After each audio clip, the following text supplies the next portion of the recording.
1947 आजादी का जश्न मनाया जा रहा था, लेकिन उसी रात लाखों लोग अपना घर छोड़ रहे थे, भाई भाई से बिछड़ रहा था और खून की नदियां बह रही थीं। ये सिर्फ देश का बंटवारा नहीं था, ये इंसानियत का सबसे बड़ा जख्म था। आज हम जानेंगे उस सच को जो इतिहास की किताबों में पूरा नहीं लिखा गया। भारत पाकिस्तान बंटवारा, इतिहास का सबसे दर्दनाक सच। बात है 1857 की, जब अंग्रेजों ने पूरे हिंदुस्तान पर अपना कब्जा कर लिया। धीरे धीरे उन्होंने एक ऐसी नीति अपनाई जिसे कहते हैं बांटो और राज करो।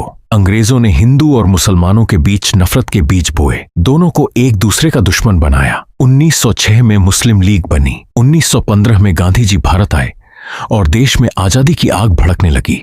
लेकिन इसी बीच एक आवाज उठने लगी, मोहम्मद अली जिन्ना की।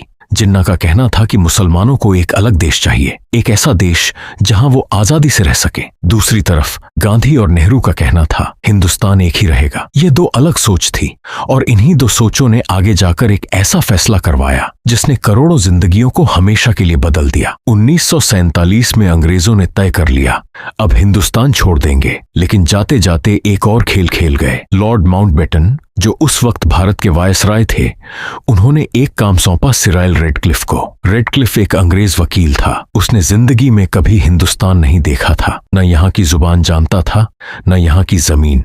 और इसी रेडक्लिफ को कहा गया, सिर्फ 5 हफ्तों में पूरे हिंदुस्तान की सीमा खींचो। जिस जमीन पर सालों से करोड़ों लोग एक साथ रहते थे, उसी जमीन को एक लकीर से काट दिया गया। 14 अगस्त 1947 पाकिस्तान आजाद हुआ। 15 अगस्त 1947 भारत आजाद हुआ।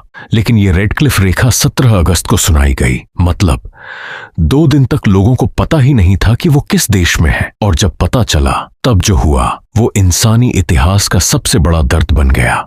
रेडक्लिफ रेखा ने सिर्फ जमीन नहीं काटी, उसने परिवार काटे, रिश्ते काटे।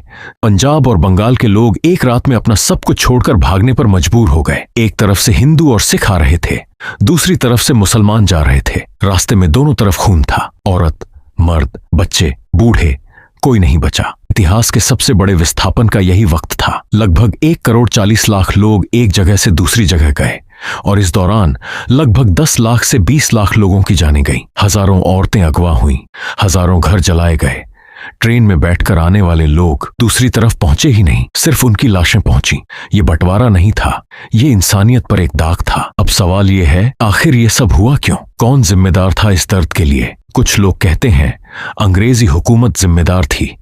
उन्होंने बांटो और राज करो से दोनों समुदायों में नफरतें भरी। कुछ लोग कहते हैं जिन्ना जिम्मेदार थे, जो अलग देश की मांग पर अड़े रहे। कुछ लोग कहते हैं कांग्रेस की गलतियां थीं, जिन्होंने वक्त पर सही फैसले नहीं लिए। और कुछ लोग कहते हैं रेडक्लिफ जिम्मेदार था, जिसने बिना सोचे समझे एक लकीर खींच दी। सच ये है कि कोई एक इंसान जिम्मेदार नहीं था, ये एक पूरी व्यवस्था की गलती थी, और उस गलती की सजा करोड़ों बेगुनाह लोगों ने भुगती। भारत पाकिस्तान बंटवारा सिर्फ एक ऐतिहासिक घटना नहीं है, ये उन करोड़ों लोगों की कहानी है जो एक रात में अपना सब कुछ खो गए। आज भी पाकिस्तान में ऐसी परिवार हैं जो दिल्ली और मुंबई की गलियों को याद करती हैं, और भारत में भी ऐसे परिवार हैं जो लाहौर और रावलपिंडी के घर सपने में देखते हैं। वो एक दर्द है जो आज भी ताजा है। अब सवाल आपसे है, क्या आपके घराने में भी कोई ऐसा इंसान है जिसने ये दर्द सहा हो? कमेंट में जरूर बताइए।